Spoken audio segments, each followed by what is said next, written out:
Hello, everybody, and welcome back to the Double Play Podcast. I'm Jack Smith, joined by my presumably ecstatic co-host, Ryan Donahue. Dude, we have baseball back. Let's go. Oh my gosh, it's so hype. Jeff Passan came through with the deal. But wow, words cannot describe my feelings right now. I'm just so relieved, so excited. Let's get baseball started. I think when we recorded last week's episode, I said, we can be cautiously optimistic, but I think if we were being truthful with ourselves, I didn't think we were going to get baseball in the month of March. I was skeptical about baseball in the month of May. I thought this was going to drag on a lot longer. It felt like, the window had passed for a respectful compromise between the two sides, but it's happened now. We can kind of tell the story of it. Yesterday, there was another one of those deadlines, which are seeming to mean absolutely nothing. It was not met. There was reasons for it. The international draft was kind of holding up discussion. So a new deadline was set for today. And then earlier today, Jeff Passan, dude's an absolute stud, probably the most respected sports reporter in all of sports right now. But he reports a deal for the international draft, which kind of got us thinking, okay, we might actually have something here. This might be a good sign. And then Jeff Passan gets hacked by some NFT company or what have you. And they're posting all of the stuff for I forget the exact name, but all of their NFTs. Skull something. Skull Stone, Skull Zone. Yeah, something like that. But it was funny. But I was like, on maybe what could be the biggest day in the MLB offseason for news, I don't really think this is when Jeff Passan is shifting over to be a crypto NFT guy. But then MLB makes an offer. Mets players, which are Scherzer and Lindor, are against the CBT, and it comes down to the final vote. The player executive board, which are I guess the higher ranking players that are kind of in charge of the MLBPA. They're all elected by the way. So appointed by their fellow players. All eight of them vote against the deal. And that's, not a good sign. But there's the other group that gets to vote as well. And the votes starting in, and John Hyman's reporting that they're in favor actually. And we're thinking that could overwhelm and go above the 8 votes against the executive board. And then Jeff Passan breaks the news that we have a deal. The executive committee said no unanimously, but the players 26 out of the 30 voted for the deal. The only teams that were represented were the Mets, Yankees, Cardinals, and Astros that said no. Most likely because, those are teams that are, want a little bit more leniency when it comes to money and stuff like that. Because some of the stuff in the deal that Ryan will get to later affects, teams like the Mets a little bit more. But we have a deal, and Jeff Passan reported it, and then everyone's going crazy. We're putting out TikToks and Twitter posts and all that stuff because baseball's coming back, and we'll have some details about it. But I think that's just the thing to be most excited about right now is we're going to have baseball back and soon. Baseball's coming back, and we'll see some action later tonight, which is exciting. Probably I think it's about an hour, actually 45 minutes. I'll be editing this, and dude, if there are big trades, and like I'll talk about the NFL in a second, but if there are big trades or big signings while I'm editing this, I'm gonna be so upset because we recorded the NFL episode on what was it? Was it Monday night? Tuesday morning, Aaron Rodgers goes back to the Packers. Tuesday during the day, Russell Wilson gets traded to the Broncos. Mike Williams gets the franchise tag. Chris Godwin gets the franchise tag. And then Wednesday morning, Carson Wentz gets traded to the Commanders, and the episode comes out today. It could not be more unlucky. Yeah. And then, but just in terms of the story, how it goes today, I mean, Jeff Passan getting hacked was my favorite part, but we were prepared to use that as a quick hitter for next episode. Yeah, because I'm just frantically refreshing Twitter. Like, okay, somebody say something. Like, is there a deal? What's the offer? Anything. And I just see Jeff Passan's new account promoting some NFTs. And that was funny. But then, like you said, the players board goes against it 8-0. And it's like, oh, crap. Or like, this is going to get dragged on more. And like, maybe obviously it didn't affect the teams that much, but it wasn't a good sign that they voted against it. And then the tweet says the votes start to come in favor. And you're like, oh my goodness, it's happening. I had, and we have no idea what to believe at this point, because we've heard everything that anyone could possibly say about this deal 1,000 times. Oh yeah. And then get that. I found out from text from you, Jack, where you said, let's go in all caps. Because you were saying let's go at some of the other stuff. But the all caps, I was like, it's over. I start refreshing. I see the tweet from Jeff Passan. You don't have noties turned on? I don't know. I turned them on our CHT _ MLB, little plug for the Twitter. I turned them on there. So if you turn on notifications from there, you'll probably get them. All right. So, and that I'll have to do that, but we see the teams coming in, or like the votes coming in, and we got that notification. And then I was surprised. Mets and Yankees against it makes sense to me. And the Astros, they're like a higher mid-market team, like not quite big market. Yeah. But the Cardinals and Astros, that vote against doesn't really make sense to me. I mean, it's kind of tough. Maybe the Astros just want to go on a spending spree, get back Correa, and that's why they were against it. But I don't know what the Cardinals are thinking there. Yeah, I mean, like, especially with the Astros, you don't really want to do anything to piss off the baseball world anymore. So, like, imagine if they come down to one vote, like, that stuff would have started to come out. So that one's like, you kind of have to put aside maybe what you're thinking and realize that you're already in heaps of trouble from people. But yeah, those are interesting. It probably comes down to maybe the views of the singular players that, those teams have appointed, certain things that they're hearing, because it's not like they're hearing from the front office, oh, don't accept that, because that's the people that they're battling in this deal. So I think it's really interesting. We'll never know. But I think I'd rather just focus on the fact that we've got a deal, and maybe we can get into some of the details of it. Yeah, exactly. I'll get into details of this agreement now, but we're going to have 162 games, which is exciting. That's going to start April 7th, I think is the day. Yep. For the majority of teams that they said, but the games will be made up. I think the season will be extended by 3 days. Yep. With some 9-inning doubleheaders in between, which is nice that they're getting rid of the 7-inning ones. And then the big issue was the competitive balance tax, the luxury tax threshold. It's going to be starting this year at $230 million, which is a 9% rise. And it's going to rise annually next year, 233, then 237, 241, and 244, which is, we were talking about it, higher than what their best and final offer was last week when they said that.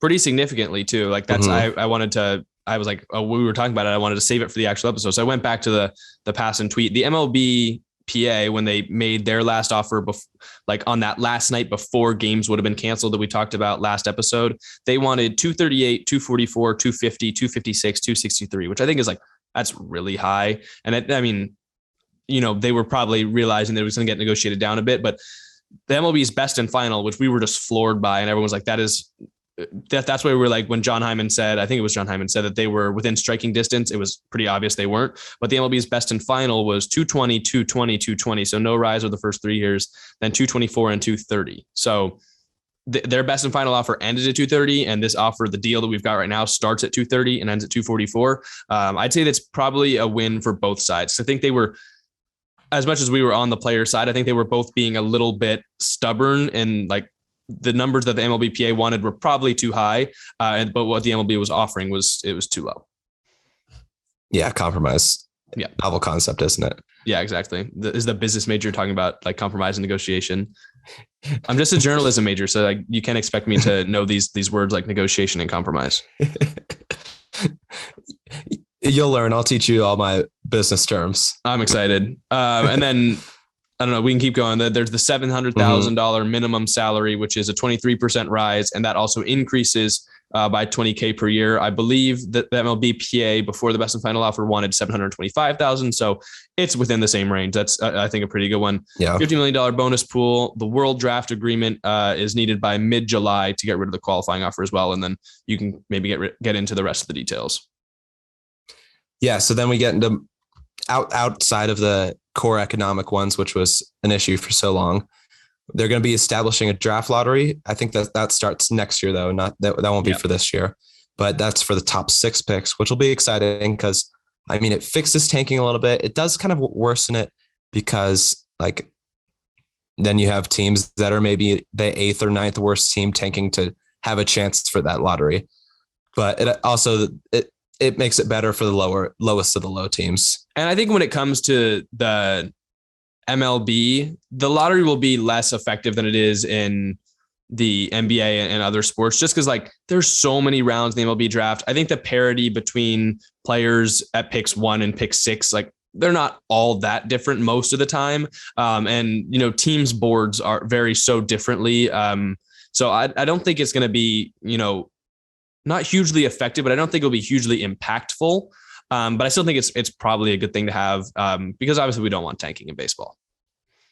Yeah. And then they did make another change to the draft, which it's now 20 rounds. I believe wasn't it closer to 50 before previously? And then I think COVID year, it was like, what, 5? Yeah, they only had 5 in 2020. Yep. And then they're also adding a full service time for Rookie of the Year for if you place first or second. And then we get into some of the rule changes. Universal DH is coming.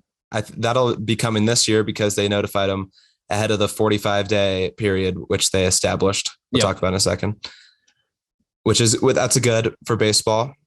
And 12-team postseason. So we are expanding, but thankfully not to 14. Yep. We talked about that a little bit. 12-team. It'd be interesting to see the format they choose if they go to the NFL type where the top 2 teams have the bye. Mm-hmm. And then the big one, or not the big one, but one I was glad to see was no runners on base to start extra innings. That was never a fan of that rule. Made sense for the COVID year, but didn't make sense why they kept it last year. So good that they're getting rid of that. And unclear about the shift. We talked about that last episode, whether they're bringing it, but I think it's not going to be included this season because they weren't given that 45-day period notice because the season will be starting in 28 days now. So I think that'll go into effect next season if it was part of the agreement. Yeah. And we've still yet to see the official changes that they're coming because it said, you know, they're banning the shift. But again, the stuff that we talked about last week, is that fully banning it or is that limiting it in a certain way? So we'll report more on that when it comes. Let's get into some of these rule changes. I'm curious. I've been for the universal DH ever since we saw it that COVID year. And I've kind of had the thought that like, sure, it's fun to be a fan of a National League team and say like, oh, you know what? We're cool. We don't have a DH. Our pitchers hit. But also at the same time, I think there's really value to having the leagues be the same. And also just having a DH on a roster where pitchers don't have to hit, you know, players, older players get a chance to get off their feet and not play defense. And there's more value to, you know, some proven hitters that otherwise may be disregarded by National League teams. Yeah, I'm with you. I was originally against the universal DH. I liked the pitchers hitting. I liked the aspect of bunting and the strategy going into when to pull your pitchers.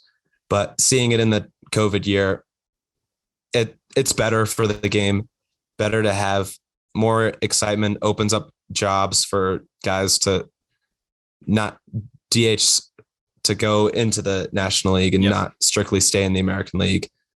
And seeing I'm okay not seeing a pitcher hit a bomb every few weeks. I'm fine with leaving that out of the game.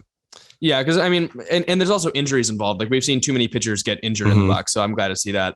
The 12-team postseason, we got into that last episode. I think we're both kind of fine with it. The no runners on base to start the extra innings thing is something like I am happy that it's not, you know, immediate, like every 9th inning or every 10th inning, there's a runner on base. But I think there's a way to kind of combine the two.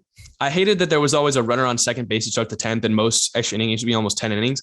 But I do understand that like you don't want some games to go 18 innings at some point. So I think I would be interested in maybe a format where the 10th inning is normal. You don't start with anyone on base. Maybe starting the 11th, you start with the runner on first. If it gets to the 12th, you start with the runner on second. And then something like that. And you maybe sequentially do it. And then every inning from the 12th inning on, which is you're almost playing an extra third of a game before you get to that point. I think that's something I might be more interested in as opposed to no one's on base ever. Yeah, I do kind of like the no one's on base ever. Really? Okay. I think it's I think it's free baseball. I think it changes the game a little bit. And I like extra inning games. I understand people don't. It gets too long at some points, but I just don't like throwing on a base runner who didn't earn their way on. And then like pitchers would come into an extra inning with a runner on second base and give up a base hit, and all of a sudden you lose the game. And all you did was give up a dinky little hit to shallow right.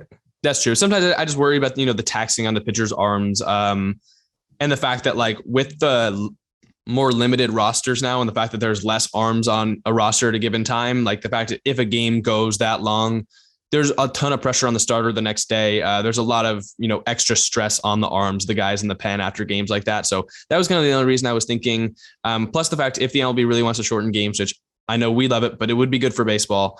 I think that might be an option that, like, I don't know if they're interested in it at all, but it's something that I think I would welcome. Not, immediately starting in the 10th inning, but if you're looking down the line, kind of exponentially doing it, that might be interesting to me.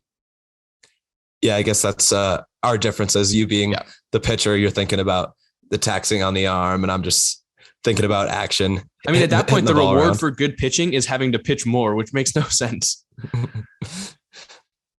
And then the next rule change, we talked about the shift. We dove into that last episode. Yeah. So if you missed that, you can go back and look. It's also on TikTok and Twitter and Instagram. That's right. Yeah. And then kind of last details of the agreement, not necessarily part of the agreement, but stuff the agreement has an impact on, is spring training mandatory report date is Sunday, which we'll probably see players report before then. I've seen a lot of players tweeting they're excited to be back. They'll probably report as soon as tomorrow. And a lot of them are already there in Arizona for the players camp. And then the first game for spring training would be the 17th. Yeah. Which would that be Thursday then? It's a week from today, the day we're recording this on the 10th. So I don't know if that's the same for every team. I think they're going to be around the 17th. And, I don't know if it's the same for like each league, the Cactus and the Grapefruit League. Yeah. And then we'll see about 2.5-3 weeks of games before we get the season going. And then free agency, as we mentioned, opens at 6 Eastern tonight, which is in 35 minutes, which that'll be very exciting. We will cover all the things in our next episode, but we'll be live with Twitter and TikTok. So make sure you go follow that CHT_MLB on Twitter, and the Double Play podcast on TikTok. We'll keep you updated with that there, our reactions and just news as well. And that'll be your place to stay informed because we'll be on top of that. Yeah. And from what I've heard and read on Twitter, I think the quote, my favorite one, was saying that's literally going to be pandemonium. I think it's going to be crazy right out the gate. I wouldn't be surprised if we see a signing or a trade at like 3:05 or even sooner than that. When we talk about spring training games, the first games will probably be on the 17th. It would surprise me if we're getting games that aren't majority minor leaguers or guys that have already been in camp before like about a week of those games. Cause I think, the actual players that are a little bit more notable and will round out the MLB rosters, they're going to take some time to, build up and get ready. And I'm sure teams aren't really going to want to throw those guys right into the fire with the risk of them getting hurt or taxing their bodies before having to play a full 162 game season. So I think, the first games will be on the 17th. And of course that's going to be great baseball, but don't expect, I don't think the true MLB players to start playing until maybe a couple days in or about a week in. Yeah. It'll be interesting to see if we see injuries throughout the course of the season, because we've got a shortened spring training and we'll have double headers. So it'll be interesting to see if there's an increase in injuries throughout the course of the season as well. Yeah, because it almost feels like there could be like either side of the coin with, if you have less spring training games, that means less taxation on the bodies before the real season. And, they've had more rest to this point as well. Or is it, since they didn't have as much time to train, there's gonna be more injuries come the regular season. I'm curious though, we put this out on Twitter too, which if you're not following, go follow. I'm interested who you think is going to be the first person to be involved in a move, either a trade or a signing, and then where? I think Freddie Freeman will be one of the first guys to go. I think at this point he's making a decision not only for his career but for his life. Yep. Like I saw something a while ago. His kids are starting to go into school, so he's making a decision where he's moving his family, and I think he's had a lot of time to prepare for this, and I think he wants to make that move probably as soon as possible. Where that be? Hopefully the Dodgers, but that'd be a lot of fun. But other than that, I could see a lot of guys going soon. I could see Correa going quick, but I could also see him waiting a bit. I don't know. What do you think there? I'm trying to think of some other big names that I could see going pretty soon. Yeah, I was saying, I was going to say Freeman to the Dodgers. As much as I hate it, I just think it's kind of that perfect fit. He's kind of what the Dodgers lineup is looking for right now. And it's like, if they can figure out the money side of all of this, which should be easier now that they lost out on both Seager and Scherzer. And I think it looks like reports are they're not the front runner for Kershaw anymore. I think that they'll be in a better position to bring on a guy like Freddie Freeman. Plus the fact he's from Southern California, and you're right, kids going into school looking for, a place to bring the family. I'm pretty confident it's not going to be Atlanta, which is how did they fumble the bag so hard and not bring him back? That's just the biggest mistake that we've seen in a while. And they literally won the World Series last year. How do you let him go? But I think, Freddie Freeman, I was reading an article from The Athletic about, 7 guys who will sign quickly and 7 guys who will take a while. Correa was on the list of the guys that'll take a while.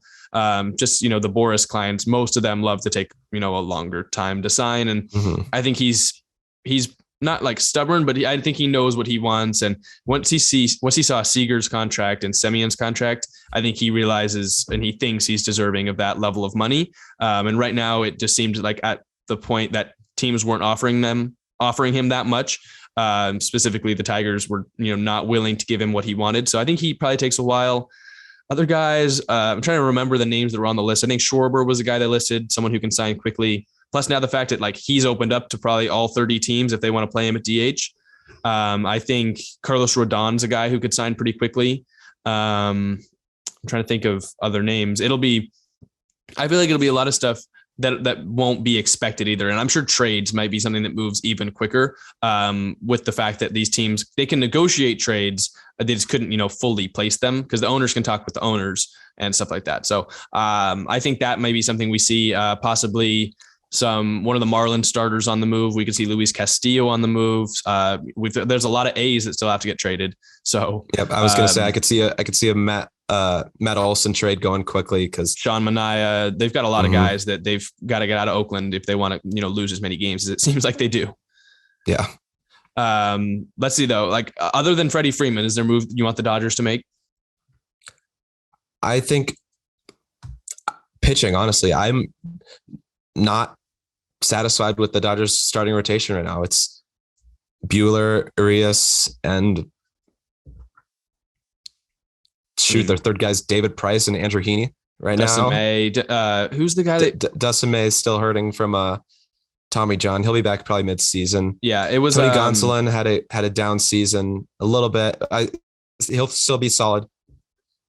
But Danny Duffy, right? That's the guy they brought from the Royals. Yeah, I don't know what's up with him actually, because they traded for him and then he never had a start. He was announced he was out for the season, but we'll see. They need some pitching. Yep.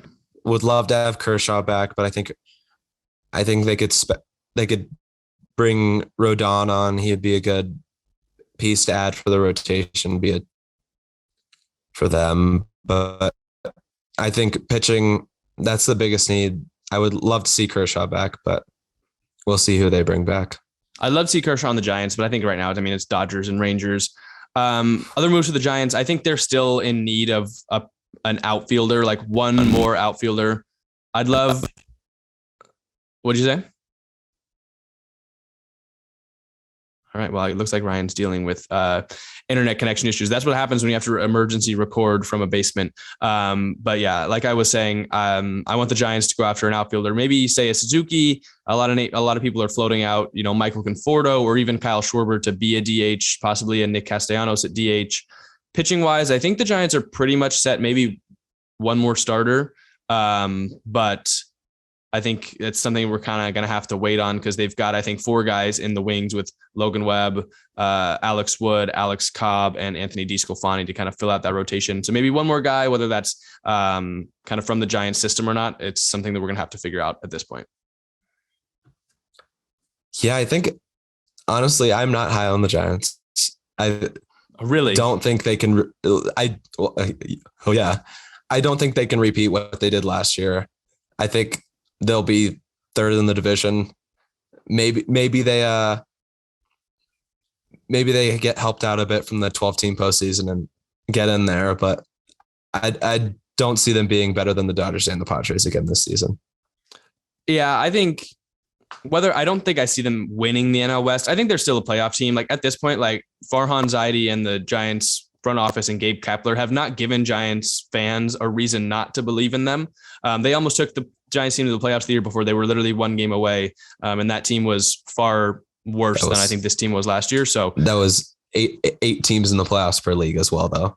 That's true. I mean, if you don't want me to put a little asterisk next to the Dodgers World Series title, then I would say to zip it. But all I'll say is, I believe in the Giants to still be a good team. But I think you're right. With the outlook that they have right now, they don't look like a team that's going to win the NL West. But again, I think last year they didn't look like a team that was going to win the NL West either. So it's always up in the air. And as of now, I still trust the Giants front office.